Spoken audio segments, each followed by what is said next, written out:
Maggie, a product launched by Nestle in 1983, became a cornerstone of Indian culinary culture despite the initial unfamiliarity with instant noodles.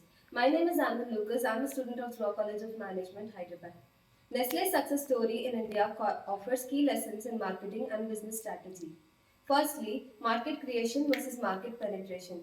While most companies focus on entering existing markets, Nestle understood that creating an entirely new market could be more lucrative.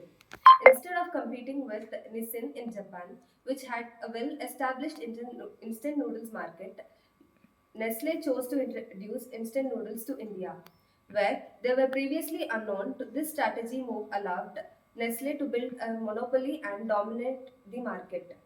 Secondly, targeted market. Nestle didn't aim to reach the all 740 million Indians but focused on two key groups: mothers, the buyers, and children, the consumers, because it has been an integral part of our childhood. But from the business standpoint, the most fascinating thing about Maggie is that way back in 1983, both Maggie and instant noodles were completely alien to the Indian culture. And yet, Nestle stand had single-handedly created a rupees 937 crore market and has been a market leader in the domain for 38 years.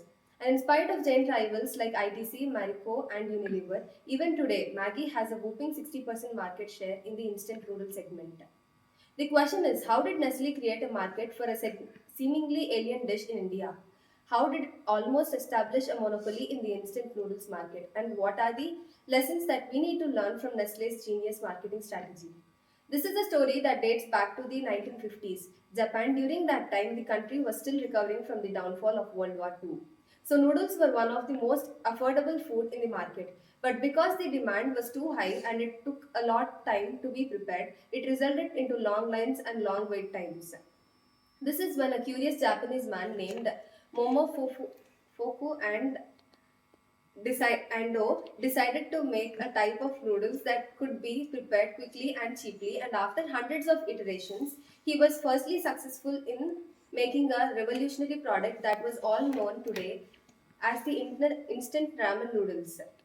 Now, although his newly invented instant ramen did not debut until 1958, the instant ramen noodles became a game changing business during the economic boom in Japan.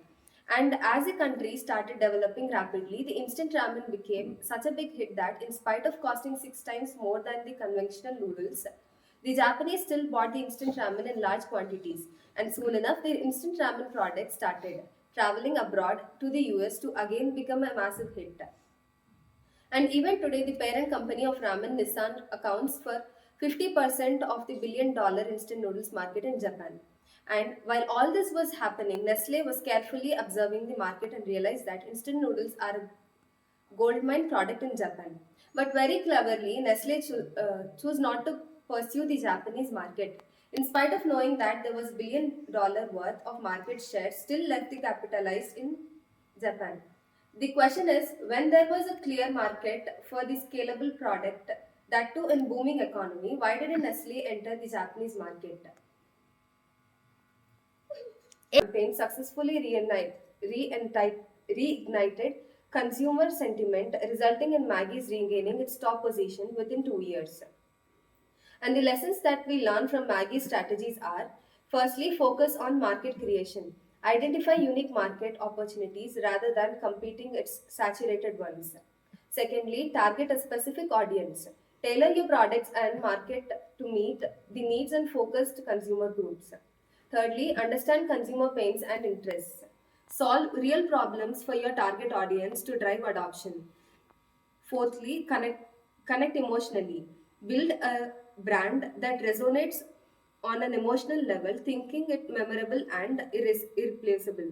In conclusion, Maggie's approach transformed instant noodles from an unfamiliar foreign product into a beloved staple, showcasing Nestle's strategic brilliance in marketing and brand building. Thank you, Anvil, for you.